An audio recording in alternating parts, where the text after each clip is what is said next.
নমস্কার সুপ্রিয় বন্ধুরা, দেখছেন এই মুহূর্তের আবহাওয়ার গুরুত্বপূর্ণ খবর। আজ 26শে আগস্ট বুধবার চলে আসলাম গুরুত্বপূর্ণ আবহাওয়ার খবর নিয়ে।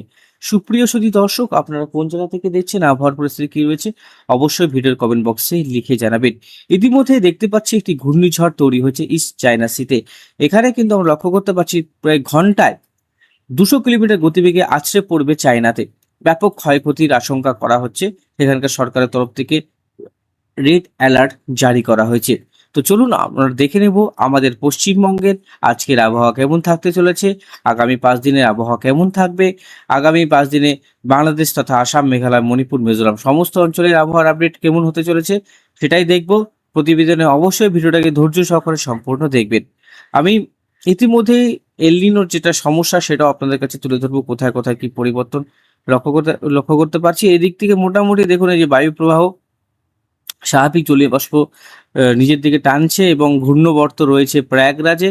এর প্রভাবে উত্তরবঙ্গের দিকে একটু বৃষ্টিপাতের সম্ভাবনা রয়েছে, কারণ প্রয়াগরাজে যে নিম্নচাপ সেটা জলীয় বাষ্প প্রচুরভাবে টানছে। এর প্রভাবে উত্তরবঙ্গের হিমালয় পাদদেশে প্রচুর পরিমাণে মেঘ তৈরি হচ্ছে। এর প্রভাবে কিন্তু মাঝে মাঝেই বিক্ষিপ্তভাবে বৃষ্টিপাত হবে, হালকা মাঝারি এবং কোথাও কোথাও ভারী বৃষ্টিপাত হবে। তো এই মুহূর্তের কোথায় কোথায় কি পরিবর্তন, দক্ষিণবঙ্গের কি পরিবর্তন, উপগ্রহ কি চিত্র কি বলছে চলুন দেখে নেওয়া যাক। দেখুন, যেটা আমরা লক্ষ্য করতে পেরেছিলাম, প্রয়াগরাজের দিকে যে বৃষ্টিপাত সেটা কিন্তু হচ্ছেই। প্রচন্ড পরিমাণে বৃষ্টি হচ্ছে দিল্লিতে, আগ্রাতে, লখনৌতে, প্রয়াগরাজে, ঝাঁসিতে, গোরখপুরে। উত্তরবঙ্গ বৃষ্টি হয়েছে। উত্তরবঙ্গ বৃষ্টি মোটামুটি সমস্ত অঞ্চলেই হয়েছে। প্রায় মালদা পর্যন্ত বৃষ্টিপাত আমরা লক্ষ্য করতে পেরেছি।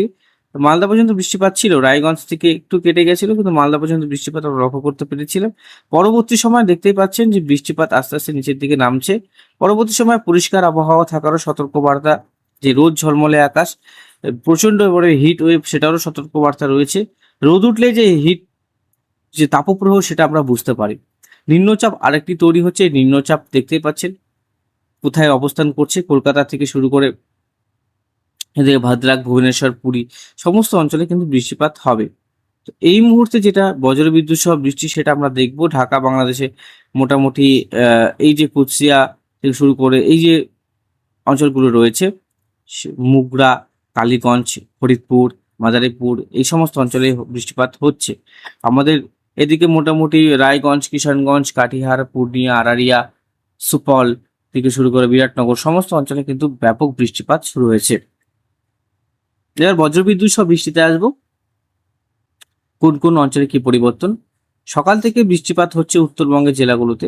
দক্ষিণবঙ্গে দুপুর থেকে ভারী বৃষ্টি চলবে। দক্ষিণবঙ্গে কলকাতা, হলুবেড়িয়া, ডায়মন্ড হারবার, ক্যানিং থেকে শুরু করে তমলুক, বালিচক, কালীগঞ্জ, মোগলা, জিংনগর বাংলাদেশের সমস্ত অঞ্চলে বৃষ্টিপাত।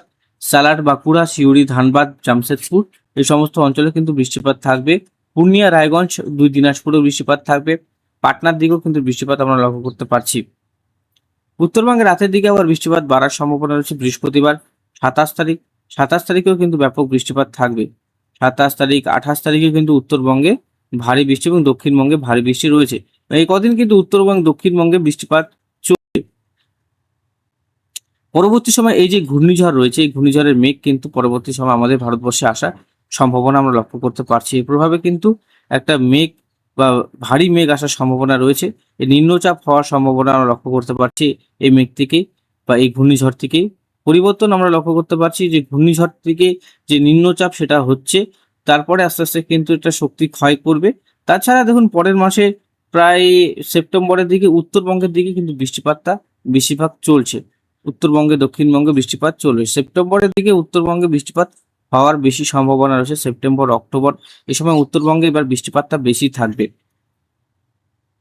যেটা আমরা অনুমান করতে পারছি। যারা আবহাওয়াবিদরা যেটা অনুমান করতে পারছে যে সেপ্টেম্বরে উত্তরবঙ্গে বৃষ্টিপাতটা বাড়ার সম্ভাবনা রয়েছে।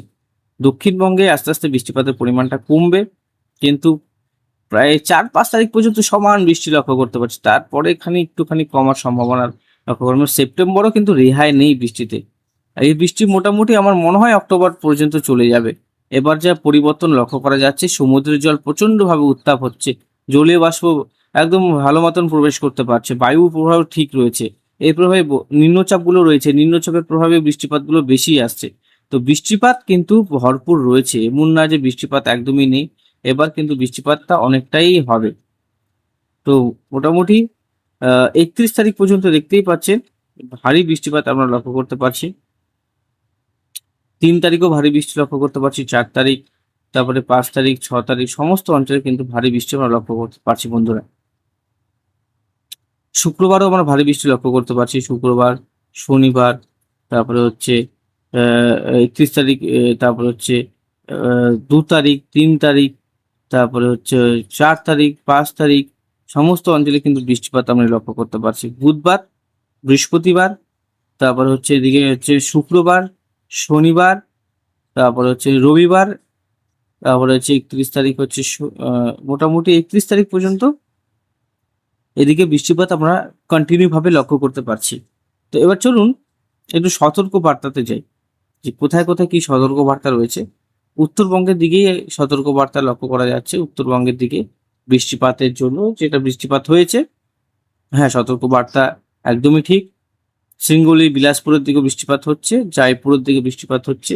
এবার সে রেড অ্যালার্ট থাকবেই, এই ঘূর্ণিঝড়ের প্রভাবে গেলে রেড অ্যালার্ট থাকবেই। কিন্তু এই অঞ্চলগুলোতে কিন্তু তাপমাত্রার জন্য দেওয়া আছে, এই অঞ্চলগুলোতে তাপমাত্রা বন জঙ্গল আছে, ফায়ার হতে পারে, এই জন্য এগুলো দেওয়া রয়েছে। ইউরোপে যদি দেখি, এই অঞ্চলগুলোতে পোল্যান্ডের দিকেও মোটামুটি ভালো অ্যালার্ট দেখতে পাচ্ছি। রেড অ্যালার্ট কিসের এটা দেখে নিই একবার। কিসের রেড অ্যালার্ট? দেখুন সিচুয়েশনটা খুবই খারাপ। রেড অ্যালার্ট দেওয়া রয়েছে গরমের জন্য বন্ধুরা, যেখানে কিনা 40 থেকে 48 ডিগ্রি সেলসিয়াস কাছাকাছি চলে যাচ্ছে তাপমাত্রা।